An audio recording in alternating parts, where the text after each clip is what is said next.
Yahoo! Hello, hello, hello mga masters! Mga ka-G and mga ka-Yummy!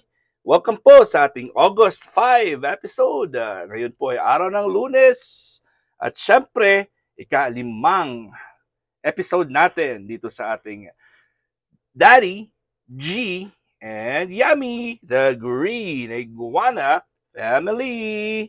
So continuation po ito ng ating video nung Sunday kahapon. Pero diniretso na po natin kasi may time tayo sa pag-video at ang cute-cute po nilang dalawa. Oh. Yan yung ating mga Yummy and G. Super, super lovely silang dalawa. At syempre, kasama si Daddy, Master Worm here in the house. At yun po mga masters at mga ka-G and mga ka-Yummy. Ako po ay labis na nagpapasalamat sa inyo sa inyong pag-support, pag-love-love sa ating kakatapos lang na Premier Marathon kagabi. So buong araw po tayo, buong kalahati ng araw at tayo nag-Premier Marathon from 12 noon hanggang alas 10 ng gabi. Alright, so meron tayong tatlong host. Siyempre, your one and only Daddy, Master Worm sa ating first batch. And sa second batch po natin ay ang ating Yams OFW Vlogs. And sa ating third and last batch, ang aking Beshi, ang YouTube sensation, Merl Estani Vlogs. Ayun po, at super, super, super saya ng ating samahan kahapon.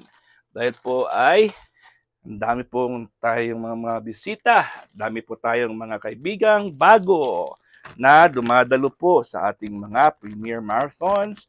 At congratulations din po sa lahat po ng mga nag-premiere. Yun po. So far, ngayon po ay ang ating Yummy ay super, super happy.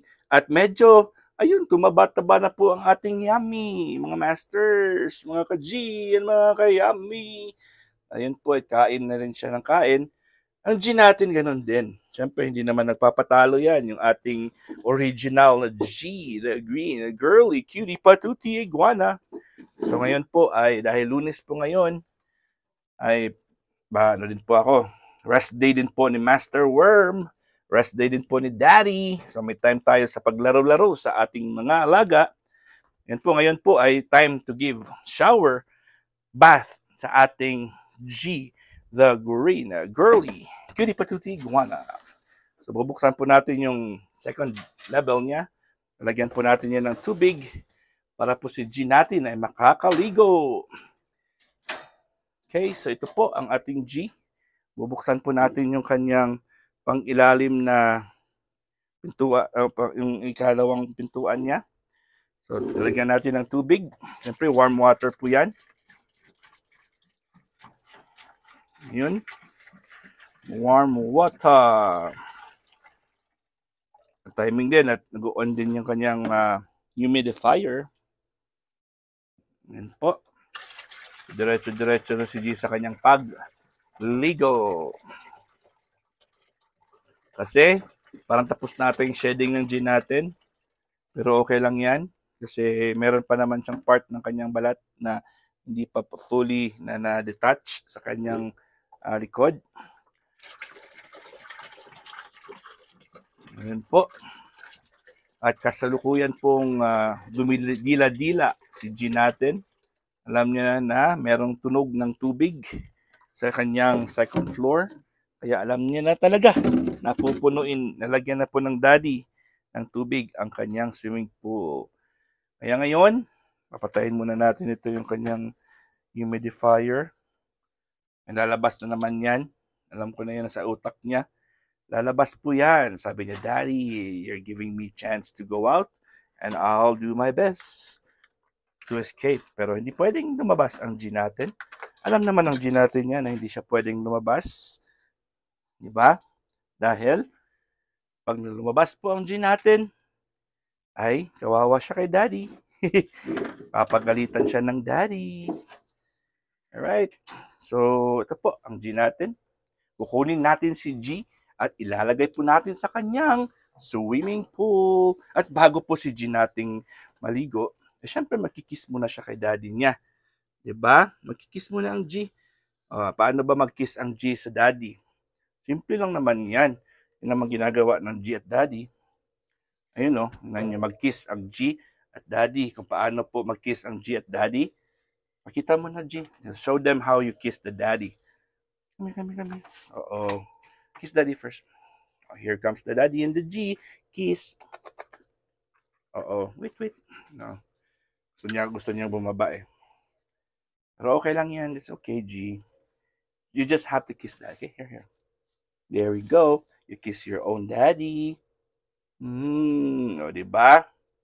Paano ba yan ang G natin pag maligo na siya sa kanyang swimming pool? Yan. Naliligo ka na. You're gonna take a shower. Ang warm ng G natin dahil po sa kanyang heating rock. Wait. Okay, go. Now go back to your water.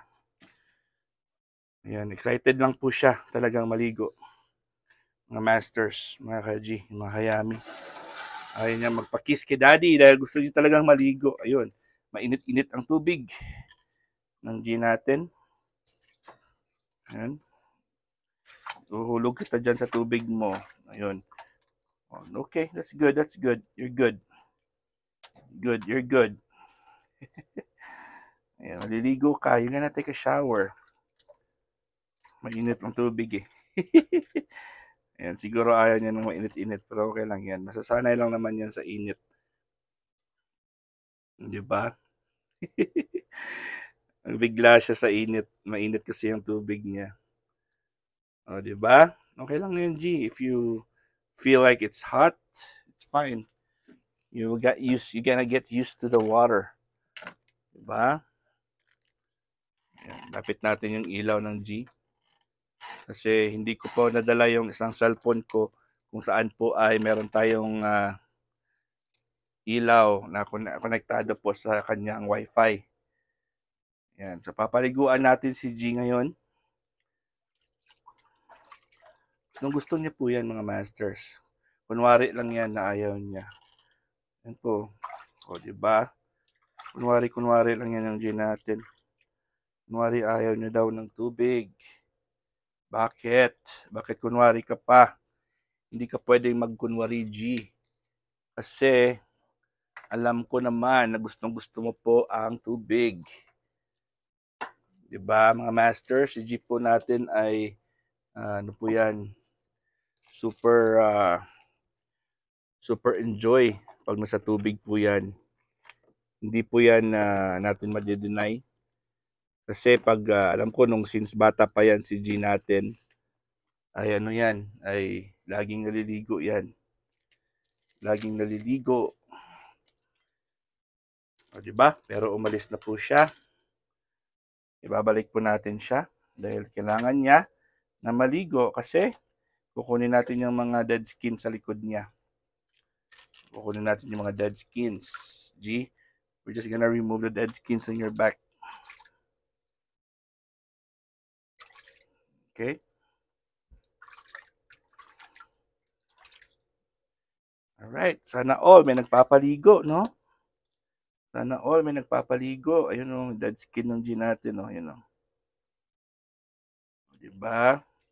Kukunin natin ito, G, There. Kasi para hindi siya mag-accumulate sa likod mo. Siyempre, pwede kang maligo. Ayun diba? Gulo naman ito. Okay? O, diba? Ang ganda ng feeling ng G natin pag nakapaligo yan. Ano yan? Relax po yan. Super relax po ang G natin. Pagkatapos niyan, mag-umakyat na po si G natin. Yan. Hindi naman siya nagpo-poops kasi nagpoops na siya kahapon o kanina. Diba? O sige, at dyan lang po si G natin. Kukunin na po natin ang kanyang ilaw at ilalagay na po natin. Kung gusto niya na pong umalis, pwede na po siyang umalis. At kung hindi naman siya nagpoops, okay lang naman yan. Diba? So, pwede naman nating ayahaho na si G. Tapos na siya sa kanyang paligo. Yan. Doon na po ang G natin sa kanyang bahay sa 3rd floor. O, diba? Tapos na po ang kanyang ligo time. At ano naman ang next natin gagawin? Pagkatapos ng ligo time ng G natin, ligo time na rin ba ng ating Yummy? O sige, subukan po natin si Yummy paliguan, ha? Kung ayaw niya, kung gustong-gusto niya po yan. Gustong-gusto din po ng Yummy natin yan na makapaligo. Pero syempre, no, you cannot go out. No, you just go back. So, nandito ng Yummy natin. Papaliguan natin si Yummy dyan. Yan. Uy.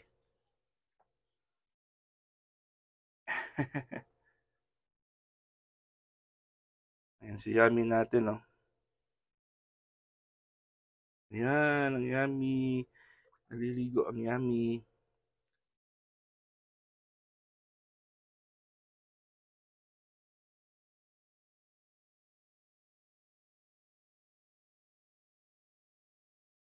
Yummy, yummy, yummy, yummy, yummy. Naliligo ang Yummy natin, mga masters.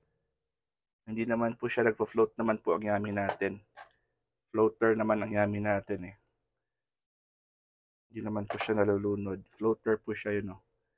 Ayan po ang Yummy. Ay naliligo din. Okay? So G natin gustong lumabas eh. Ayan po ang Yummy natin. Alright mga masters at mga ka-G. Hanggang dito lang po tayo at hindi na tayo extend kasi po ay 12 minutes na po tayo. Siyempre, ang G, Yummy, and Daddy. Happy Monday. God is great. Yahoo!